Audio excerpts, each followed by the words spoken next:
Hello friends, good morning. સવારે વાગ્યા છે અત્યારે 10:15 અને અહીંયા ધર્મશાળામાં અમે રૂમ લઈ લીધો હતો અને રાતે પછી ફોન સ્વિચ ઓફ થઈ ગયો હતો એટલે બ્લોગ બનાવી નહીં ગયો. આ જો અમે જે લીધી હતી ને રૂમ ડાયરેક્ટ ગંગાના ઘાટ ઉપર જ, નીચે ડાયરેક્ટ ગંગા મૈયા. અહીંયા ના હોય તો અહીંયા હરખી પેઢીથી 1-1.5 કિલોમીટર છે, પણ એટલું ટ્રાફિક મીન્સ કે કશે રૂમ જ નહોતી મળતી, કશે રૂમ નહોતી મળતી. પછી માંડ અહીંયા સેટિંગ કર્યું અને સવારે 9 વાગે રૂમ રાખી. રાતે અમે ગાડી જ્યાં પાર્ક કરીને ત્યાં ચલાખો પાથરીને સૂઈ ગયા હતા બધા. પછી સવારે 6-7 વાગે આવ્યા અને 8 વાગે રૂમ મળીને અહીંયા સ્ટે કર્યો, સૂઈ ગયા 1-2 કલાક. હવે ફ્રેશ થયા. હવે મારા દાદીની જે અસ્થિ હતી ને એ પધરાવવા માટે ગઈએ છે. 6-7 મહિના પહેલાં મારા દાદી એક્સપાયર થઈ ગયા હતા, તો એની અસ્થિ અહીંયા પધરાવવાની છે. તો હરખી બેડી પાસે ગઈએ છે, ત્યાં સ્નાન કરશો ને બતાવશે આગળનું શું.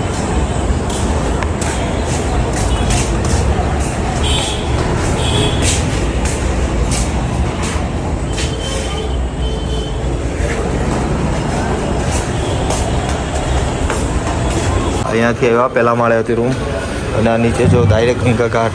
આ બધા સાધુઓ બેઠા છે.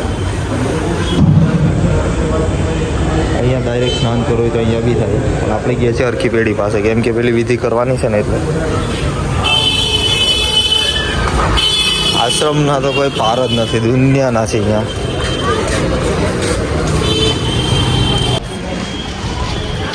આ બધી ગલીઓ છે, અહીંયા શોપિંગ બોપિંગ માટે બધું જ મળે છે.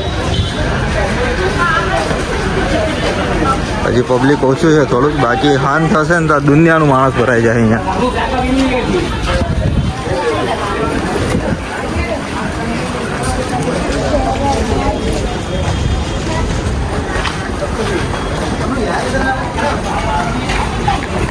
તો ફાઇનલી આવી ગઈ છે પંજા નદી પાસે.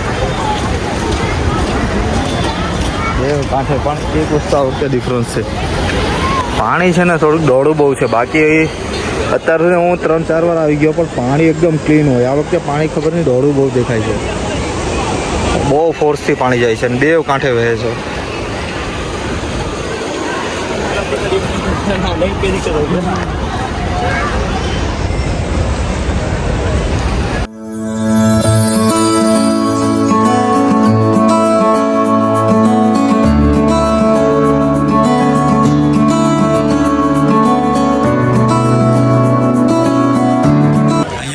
હરાવા આવે ને પોતાના દાદાજીનું, તો અહીંયા મુંડન કરી આપે આ લોકો. આણંદ બેઠેલા છે બધા. આ ભાઈ કરાવેલી છે જો. એક લાઈનમાં કેટલા 30-40 જણા છે, બધા મુંડન કરાવે છે. ઉપર રબી ગયો. અહીંયા છે ગંગા મૈયાનું મંદિર અને અહીંયા રાતે આરતી થાય જોરદાર. રાતે આવીશ ત્યારે બતાવીશ. અહીંયા અત્યારે અમારે વિધિ કરાવવા જ ગઈએ છે અને અહીંયા બી ફ્રોડ થાય છે એટલે ધ્યાન રાખવાનું. અહીંયા વિધિ કરવા માટે બધા પંડિત બ્રાહ્મણ લોકો આવશે, વિધિ કરવાનું કહેશે ને પૈસા બહુ મોટી સંખ્યામાં લેશે. એટલે એના કરતાં જાતે જે થતું હોય ને એ રીતના અસ્થિ વસ્તી વિસર્જન કરીને દિલથી પગે લાગી લેવાનું.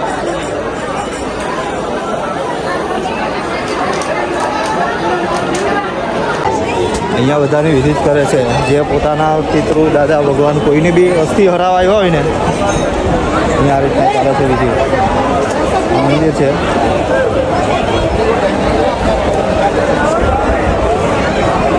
આ જેટલા બી ટેન્ટ ટાઈપ બનેલા છે ને બધામાં વિધિ જ ચાલે છે.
ફ્રેન્ડ્સ આ બે જણા છે ને પેલા ઘાટ પરથી આ ઘાટ ઉપર ડાયરેક્ટ તરીને આવે છે.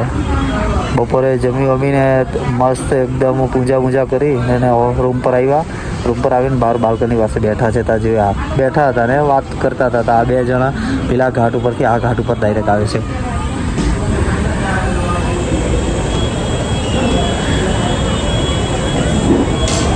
એમ લાગે ને આપણે જોરદાર છે. બાકી જેના અહીંયા સુધી આવવાનું છે.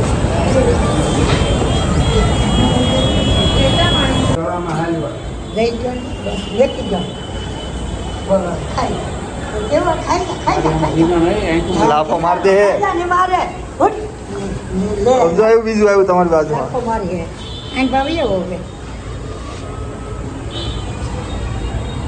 હવે આ નહીં દેવો જોઈએ. હવે આ નહીં દેવો જોઈએ. હવે રહેવા દો. અરે દ્વારનું બજાર રાતે વાગ્યા છે 9. જો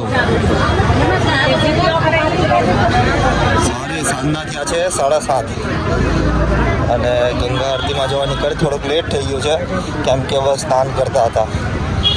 મમ્મી પપ્પા તો ત્યાં જ છે આશ્રમ ઉપર. અમે લોકો નીકળ્યા છે હું ને જમીન. અને રિટર્નમાં જે કંઈ ખરીદી થાય જે કંઈ લેવાનું એ બી લઈ લેશું. કેમ કે પછી કાલે નીકળશું અમને યમનોત્રી માટે. કેમ કે પછી 4 ધામ કરીને પાછા હરિદ્વાર આવીએ કે નહીં આવીએ નક્કી નથી. એટલે હરિદ્વારથી પોસિબલ એટલી શોપિંગ જે કરવું એ કરી લેશું આજે અને અત્યારે. આરતીમાં ભીડ જોઈ શકો છો તમે. આરતી તો પૂરી થઈ ગઈ છે. અમે લેટ થઈ ગયા છે થોડા. હવે ઋષિકેશ આરતી થશે ને ત્યાં ટ્રાય કરશું જવાની. પણ ભીડ જોવો એકવાર.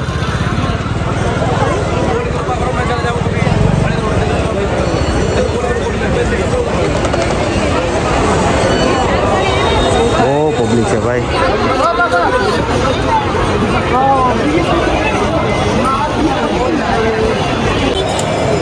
અત્યારે વાગ્યા છે 7:44 ને આરતીમાંથી ગયા હતા પણ થોડુંક લેટ થઈ ગયું. હવે ઋષિકેશમાં ટ્રાય કરશું કેમ કે કાલે સવારે તો યમનોત્રી માટે નીકળી જવાનું છે. પાછળ વ્યૂ જોઈએ છે ને જોરદાર એકદમ ફૂલ પ્રવાહમાં વહે છે. એકદમ વેગ બહુ જોરદાર છે. પણ પાણી આ વખતે ખબર નહીં કેમ દોડું છે ખબર નથી તો. અને પબ્લિક જો